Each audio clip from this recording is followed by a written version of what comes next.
Olá Olá pessoal, pessoal, tudo tudo bem? bem? Hoje eu estou completando 50 anos de idade, ou seja, meio século. E eu resolvi nesse vídeo compartilhar uma história de vida minha, que foi muito importante, foi um divisor de águas na minha vida. Talvez o último grande ensinamento que meu pai me deu antes de partir, né? Eu tinha lá 17, 18 anos, morava em Brasília, e pedi para o meu pai para ele arrumar um trampinho na pequena financeira que ele tinha. Ele tinha uma pequena financeira, poucos funcionários, ali um boy, um secretário, uma coisa assim. Falei: "Pai, preciso livrar uma grana aí para a cesta básica do adolescente, né", que era sanduíche, discos, sorvete, coisas do tipo, para o adolescente da época, né. Ele, vamos dizer que era meados de 1992, 93. E comecei a trabalhar com meu pai. Inicialmente eu ia no período da tarde, porque eu estava ainda me formando, né, no segundo grau, e depois passei a ficar o dia inteiro. Eu estudava à noite, na faculdade, e a gente teve, com 2 meses, né, esse ímpeto adolescente. Falei: "Pô, eu só tá aqui trabalhando, isso que eu tô ganhando aqui não tá bom, vou pedir um aumento para o meu pai". E fui lá, com a empáfia adolescente, pedir o aumento. Meu pai virou para mim, pê da vida, com aquele pedido, falou: "O negócio é o seguinte, cara, você tá aqui para aprender, você ainda não é imprescindível aqui. Vai lá e trabalha, se você não quiser, beleza. Eu quero que você vá lá e faça o que você tem que fazer. Se tá aqui há 2 meses, quer aumento para quê? Quer melhorar um cargo, quer uma mesa, quer não sei". Meu pai veio com essa e já logo me deu uma cortada, né, igual aquelas facas Guinso da década de 90. Eu fiquei, claro, me achando injustiçado, me achando o cara que não era valorizado. Eu era o maior subalterno ali, já de uma empresa que já era pequena. Mas tudo bem, e adolescente é aquela coisa, com o tempo você vai esquecendo e continua fazendo, né. E eu continuo fazendo, esqueci daquilo, continuei trabalhando lá, batendo os carimbos, fazendo lá, digitando coisas e levando documento em algum lugar, e tal. Mas um certo dia teve uma chuva torrencial em Brasília. E Brasília, quem mora em Brasília sabe, pouco chove, mas quando chove é para valer. São tempestades que, eu vou te falar, eu moro em Minas há 30 anos, e você não vê o que eu vi em Brasília, aqueles raios que abriam, né, no céu. Eu não sei por que cargas d'água, o clima de lá proporcionava tempestades muito, muito, muito, muito fortes. E nesse dia calhou dessa tempestade ser no horário limite do depósito bancário. E meu pai tinha um depósito a fazer que precisava para cobrir a conta da firma na época.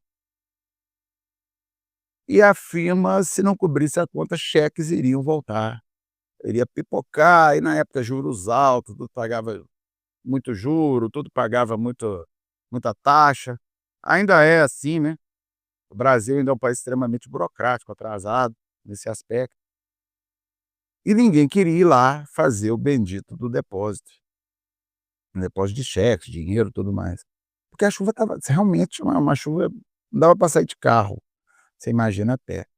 E eu vi meu pai nervoso, andando de um lado para o outro. Nossa, tá, meu pai, quando ele era um cara calmo, mas quando ele apavorava, assim, ele dava uns. Meu pai já estava ali no início de um processo de uma doença que infelizmente veio a levá-lo, né, meses depois. E eu lá olhando aquilo tudo, falei: "Caramba, não vou nada". E meu pai ficando mais nervoso, não tem jeito de ir, não tem como ir. Me deu um rompante, assim, eu: "Caramba, isso aí vai descobrir a conta da firma". Eu fui lá: "Me dá essa", vocês entendem a palavra, "desse malote aí que eu vou lá". Eu falei: "Mas não tem jeito de ir". Eu falei: "Ah, eu vou dar um jeito, me dá isso aí que eu vou lá". Eu sou muito assim: "Não, me dá isso aí que eu vou lá fazer esse depósito, deixar esse malote lá". Meu pai: "Ah, não sei", eu falei: "Não, me dá o guarda cadê o guarda-chuva?". peguei o guarda-chuva, juntei, puxei o malote, estava: "É isso aqui?" Meu pai: "É". "Ah, depois você pode já ir direto para casa, que você vai molhar muito". Falei: "Beleza, deixa que eu vou dar um jeito". E zarpei na direção do setor comercial lá em Brasília, para ir ao banco. Enxurrada, chuva de vento, trovoada, relâmpago, tudo. Por final, o guarda-chuva virou só mais um peso para eu carregar junto com o malote. Eu fechei o guarda-chuva, era tipo, não fazia mais o menor sentido aquele guarda-chuva. E fui andar, parecia aquele cenário de filme de terror, né, eu assim com o malote aqui, a chuva de vento batendo e tal, e eu com a camisa social, assim, que eu trabalhava, todo molhada, roupa pesada grudando no corpo e tal, pé encharcado. Consegui chegar ao banco, o guarda até riu, assim. Falo que eu cheguei lá mais molhado que roupa íntima de casal de namorado recém. E cheguei lá, ele falou: "Não, entra lá, vai direto no caixa, só deixa lá". Entrei lá, com o pé molhado lá, a galera olhando pra mim assim, pessoal do banco, a moça do caixa: "Pô, que isso, deixa o malote aí, amanhã você pega os comprovantes". Eu falei: "Pá", entreguei o malote pra ela e peguei o busão todo ensopado e fui pra casa. Tomei meu banho, sentei pra assistir a televisão, aquelas TVs de tubo ali, de madeira, assim, ainda tinha uma dessa lá em casa, ficava no meu quarto. E nessa e fui já quase pegando no sono, meu pai chegou mais tarde um pouco, ele costumava chegar um pouco mais tarde. Ele foi até meu quarto, bateu na minha perna assim e falou: "Hoje você foi imprescindível, parabéns". E com um ar de orgulho, e aquele ar de orgulho dele me deu um ar de orgulho maior ainda, esqueci igual um pombo assim, né. E só falou isso, saiu do quarto. Normalmente meu pai achava que se eu fizesse qualquer coisa era uma obrigação. Mas ele não considerou aquilo naquele momento uma obrigação, ele considerou que eu realmente tinha feito algo que superava a expectativa. Onde está a lição disso tudo? Naquele dia eu acho que eu separei os homens dos meninos, como eu falo sempre, falo para meus alunos. Eu fiz uma coisa não para o meu benefício, fiz pelo benefício da minha família, claro que estaria o meu benefício ali também. O malote não chegando, os cheques voltariam, prejudicaria a empresa do meu pai, prejudicando a empresa do meu pai, prejudicaria a minha família, pois meu pai quem pagava as contas, o aluguel, as coisas tudo. Aquela foi a primeira vez talvez que eu tenha genuinamente me preocupado com a minha família, com a saúde do meu pai, de ver ele nervoso. Eu não estava ali por egoísmo, eu estava ali por uma causa coletiva, né, no caso, que era uma empresa do meu pai, o sustento da família, meus irmãos, minha mãe, tudo mais. Era por isso que eu estava ali.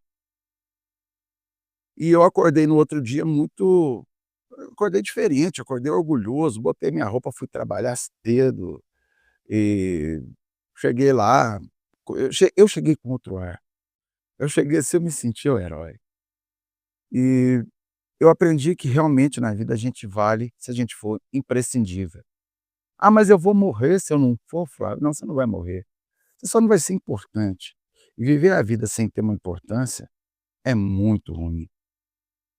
Eu passei naquele dia a dar um pouquinho mais de opinião para o meu pai já começava ali a viver uma situação difícil, a doença também agravou muito, a situação financeira já não estava muito fácil na empresa, e eu comecei a participar mais, por preocupação com meu pai, com a minha família, meu pai eventualmente a gente batia de frente, mas de uma forma leve talvez, coisa de pai e filho, e as coisas não correram bem. Meu pai faleceu pouco tempo depois, um cara que falava: "Você tem que estar presente". Ser importante não é você ser nem sempre é você ser líder, grande parte das vezes é. É você estar perto e apoiar o líder, ou ser o líder mesmo, e você apoiar as pessoas que estão ali, você estar presente. Eu levei isso para o trabalho, pra música, para minhas aulas de música, por exemplo. Eu tento me fazer entender com o aluno de todo jeito, porque eu acho que a verdadeira conexão não é o que eu faço da aula de música, é como eu vou fazer esse aluno se sentir com a música. É isso que importa para mim, eu sempre falei isso. Se ele vai se sentir bem, se ele vai se sentir feliz com o que ele está fazendo, se o que ele está fazendo não está legal para ele, vamos mudar isso um pouco. Eu sempre tenho essa coisa, eu quero ser importante. E eu cheguei a citar em outro vídeo, às vezes eu sou importante para a pessoa em determinados dias, não é na aula de música, é num bate-papo que a gente tem. Eu sou importante para minha mãe, que hoje é um pouco adoentada, apesar de estar lúcida, tal, tem mais limitações motoras, tal. Eu sou importante para ela, eu tento estar presente, tento estar presente com meus irmãos, com meus amigos, com o meu público. Às vezes o público está e quer conversar com você, mesmo você cansado, às vezes você quer ir para casa, mas eles, quando você bate um papo, fala alguma coisa, recebe um elogio, ou agradece a eles se sentem bem, e aí acaba isso passando para você. E isso que eu te falei, ser importante é cansativo, às vezes te deprime, às vezes te dá um cansaço mental muito grande, mas também tem uma contrapartida boa. Às vezes você é ajudado e pessoas importantes passam a ficar perto de você também, pessoas importantes para você. Vou citar exemplos, não estou querendo dizer que é só material. Eu já tive amigos que me ajudaram com conversas, estando próximo quando eu fiquei doente, tive problema cardíaco. Eu tive amigos amigo que me deu uma guitarra, vai aos meus shows, vou falar até o nome dele, o Tchat, me deu uma guitarra, que eu tanto queria comprar naquele momento, mas estava sem condições. Ele gosta tanto do nosso trabalho que ele fez isso e eu fiquei muito feliz. Naquele momento eu não poderia comprar aquela guitarra. Eh, e ao mesmo tempo eu tento fazer uma troca, isso com meus alunos, às vezes conversando sobre outras coisas, eh, ouvindo quando tem algum problema. Participando diretamente, às vezes você tem que participar fisicamente de determinadas coisas, como é o caso da minha mãe. Eu sempre tento tomar a frente, mas nunca ser o burro por iniciativa. Pode ser porque eu falo que o cara que ele quer ter iniciativa de tudo, ele também costuma às vezes ser um cara muito chato. Ser participativo e ser importante é você estar presente, você estar do lado, mas nem sempre dando ideia, nem sempre falando o que você tem que falar não, porque às vezes você está falando besteira. Às vezes é você estar perto da pessoa para apoiar. O burro com iniciativa é aquele que ele sempre quer ter uma ideia, ter uma iniciativa de fazer alguma coisa, para se mostrar líder, para se mostrar um cara importante. Não. Aí faz uma besteira grande, prejudica todo mundo, de repente fica meio antipatizado. Você não está sendo importante, você está sendo antipático. Ser importante é ter empatia, é ter vontade de fazer as coisas acontecerem, é não ser egoísta, que eu estou vendo uma geração bem fechada, bem egoísta, precisa pensar nisso. Pense que você ser importante vai te trazer algo de volta sim, vai te trazer recompensa sim. Vai, sabe, o meu avô conta histórias de vezes que ele foi ajudado, minha avó, e às vezes que eu via minha avó, por exemplo, com uma amiga dela, da época que ela morava na roça, que toda segunda-feira tinha que fazer serviço na cidade, minha avó já era de idade, e ela almoçava na casa da minha avó. Minha avó fazia questão daquilo, ela era importante para aquela pessoa, para aquela amiga dela. Não ganhava nada com aquilo, ela não dava, ela almoçava lá gratuitamente, porque minha avó tinha aquela consideração. Eu lembro que quando a minha avó, partiu, essa era uma das que mais chorava e elogiava a minha avó. E todos esses exemplos eu tive. Então, para quem chegou ao final do vídeo, se inscreva no canal se quiser seguir meu clube de membros, deixar um valeu no meu trabalho musical, e tudo mais. Essa é a minha mensagem dos 50 anos. Espero ter podido deixar alguma lição. Um abraço.